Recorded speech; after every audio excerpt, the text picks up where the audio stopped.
아무도 인생 후반전을 망치고 싶어 하진 않습니다. 하지만 아이러니하게도 많은 사람들의 통장은 그 조용한 파국을 예고하고 있습니다. 우리가 자주 놓치는 건 망하는 순간이 거창한 사건이 아니라는 사실입니다. 그건 아주 서서히 다가오는 고요한 붕괴입니다.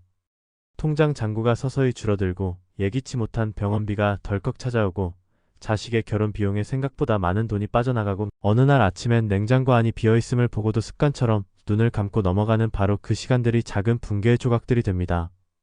그리고 그 조각들이 쌓이면 결국은 한 사람이 인생에서 후퇴하게 되는 순간을 만들어냅니다. 그렇기에 이 이야기는 단순한 재테크 정보나 숫자의 계산이 아니라 사람의 삶을 위한 이야기입니다. 실제 사람들의 우리 곁에 있는 이름 없는 이웃들의 이야기이기도 합니다. 첫 번째 이야기는 서울 은평구에서 슈퍼를 운영하던 정기철 씨의 삶에서 시작됩니다. 70을 앞두고 가게 문을 닫은 그는 퇴직이라기보다 정리라는 단어에 더 가까운 하루를 맞이했습니다. 40에 자영업을 시작한 그는 누구보다도 바쁘게 살았습니다. 새벽 5시에 문을 열고 밤 9시까지 쉼없이 일했습니다. 하지만 정 씨의 통장엔 늘 운영비와 생활비만 돌고 돌 뿐 쌓이는 돈은 없었습니다. 그도 연금은 들고 있었습니다. 그러나 소득이 들쭉날쭉했던 자영업자였기에 그 연금은 애초에 넉넉하지 않았습니다. 그렇게 20해를 넘게 일하고 나서 남은 금액은 고작 1,500만 원이었습니다.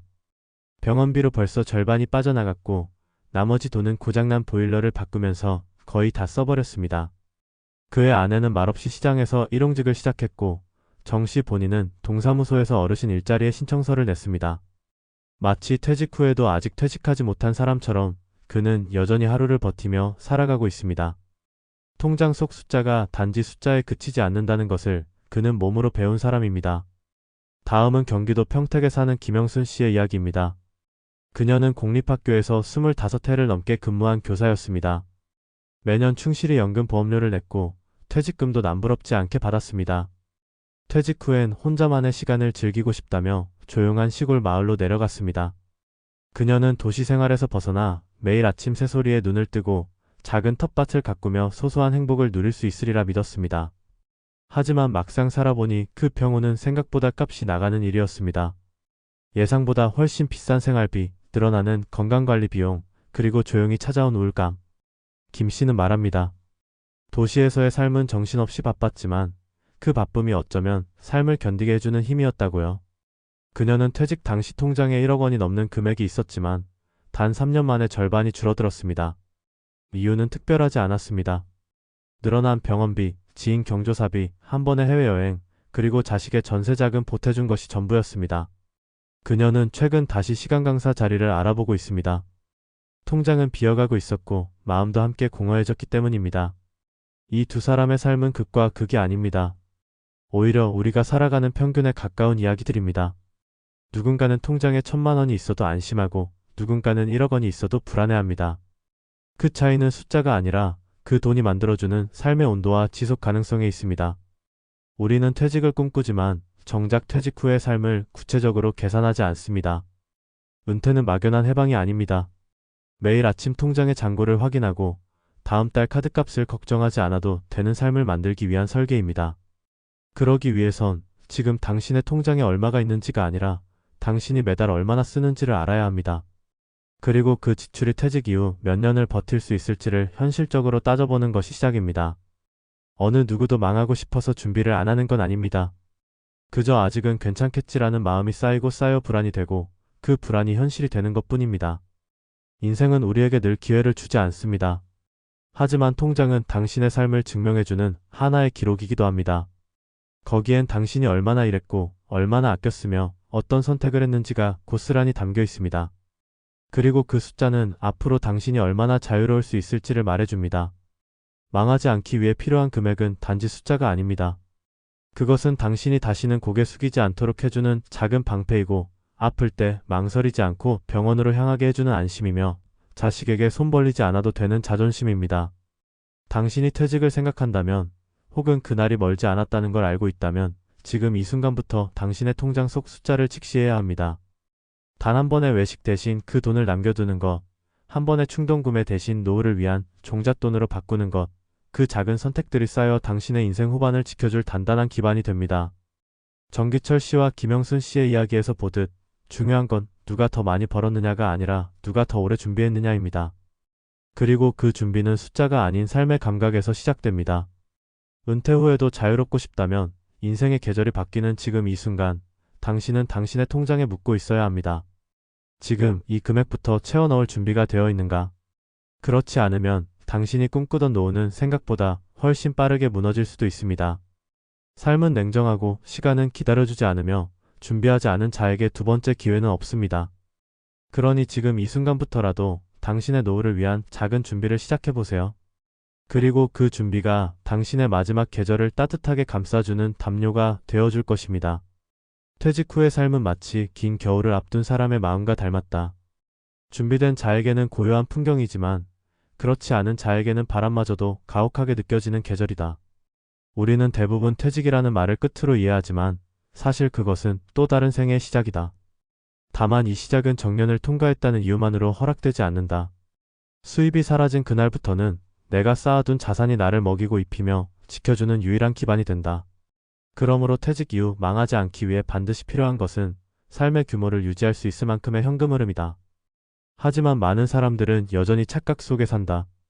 연금이 나오니까 괜찮겠지, 자식이 도와주겠지, 그동안 아껴뒀으니 버틸 수 있겠지. 그러나 이 괜찮겠지라는 막연한 위로는 현실 앞에서 너무도 쉽게 무너진다. 우리가 퇴직을 앞두고 반드시 자문해야 하는 것은 한 가지다. 지금의 통장에 든 돈으로 나는 몇 달이나 버틸 수 있는가? 그것이 바로 노후 준비의 시작점이다. 사실 절대적인 금액은 사람마다 다를 수밖에 없다. 서울에 사는 은퇴자가 필요로 하는 생활비와 지방 소도시에서 살아가는 은퇴자의 지출 구조는 근본적으로 다르다. 하지만 모든 사람에게 공통된 진실이 있다면 그것은 생계는 매달 반복된다는 것이다. 단 한 달만 해결하면 끝나는 문제가 아니라는 데에서 노후 자금의 무게는 더욱 무겁다. 한국의 5060대가 겪는 가장 흔한 착시는 퇴직 이후에도 지금의 생활 수준을 유지할 수 있으리라는 믿음이다. 퇴직금을 목돈처럼 여겨 처음 몇 달은 오히려 여유로운 소비를 하기도 한다. 자녀 결혼 자금이나 집 수리, 자동차 교체 등 미뤄둔 소비들이 한꺼번에 터져 나오면서 퇴직금은 순식간에 사라진다. 그리고 그 다음부터는 빠르게 현실이 찾아온다. 매달 들어오던 급여는 끊겼고 그 자리를 채워줄 만한 수입은 없다. 그제서야 사람들은 자신의 지출을 줄여야 한다는 것을 깨닫지만 이미 늦은 경우가 많다. 현실적으로 퇴직 후 망하지 않기 위해선 통장 속에 최소한의 버팀 자금이 필요하다. 이것은 단순한 비상금이 아니다. 급하게 병원에 갈 수 있는 응급자금, 월세나 관리비, 보험료처럼 빠져나가는 고정비, 그리고 뜻밖의 변수에 대응할 수 있는 여유자금을 모두 포괄하는 실질적인 생존 비용이다. 금융 전문가들은 최소 1년치 생활비는 현금 혹은 현금화 가능한 자산으로 보유하라고 조언한다. 그래야 예상치 못한 변수 앞에서 패닉에 빠지지 않고 대처할 수 있다. 그러나 실제 은퇴자들의 상당수는 이 기본적인 준비조차 갖추지 못한 채 퇴직을 맞이한다. 우리가 명확히 인식해야 할 또 하나의 사실은 연금은 기본적인 방어선일 뿐이라는 점이다. 국민연금이건 직역연금이건 그 금액은 대부분 최소 생계를 기준으로 설계된 것이며 우리가 익숙하게 살아온 소비 수준을 모두 감당할 수 있을 만큼의 여유를 제공하진 않는다. 특히 자녀의 독립이 늦어지거나 장기 병환자가 가족 중에 있는 경우 또는 주거비 부담이 계속되는 경우라면 연금만으로는 턱없이 부족하다. 그러므로 퇴직 전에는 다음의 세 가지 질문에 대해 철저히 답을 준비해 두어야 한다. 첫째, 퇴직 후 매달 고정적으로 빠져나가는 지출은 얼마인가? 둘째, 나의 연금 수령액은 언제부터 얼마나 들어오는가? 셋째, 수입과 지출의 차이를 메울 수 있는 현금 자산은 얼마나 되는가? 이 질문들에 솔직하고 구체적으로 대답해보면 지금의 통장 속 금액이 과연 충분한가에 대한 답도 자연스럽게 따라온다. 또한 퇴직을 앞둔 중장년층이 간과하기 쉬운 부분이 하나 더 있다. 바로 건강이다.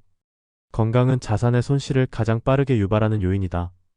작은 수술 하나로도 수백만 원이 빠져나가고 장기 입원이나 만성 질환이 발생하면 치료비는 컷잡을 수 없이 불어난다. 이 지점에서 준비된 사람과 준비되지 않은 사람은 완전히 다른 삶을 살게 된다. 누군가는 통장에서 돈을 꺼내 치료에 집중하고 누군가는 돈이 없어 병원에 가기를 망설인다. 이 차이는 단순한 돈의 문제가 아니라 삶의 존엄과 관련된 문제다. 마지막으로 짚어야 할 부분은 지속 가능한 수입이다. 연금 외에도 최소한의 활동 수입을 만드는 것이 중요하다.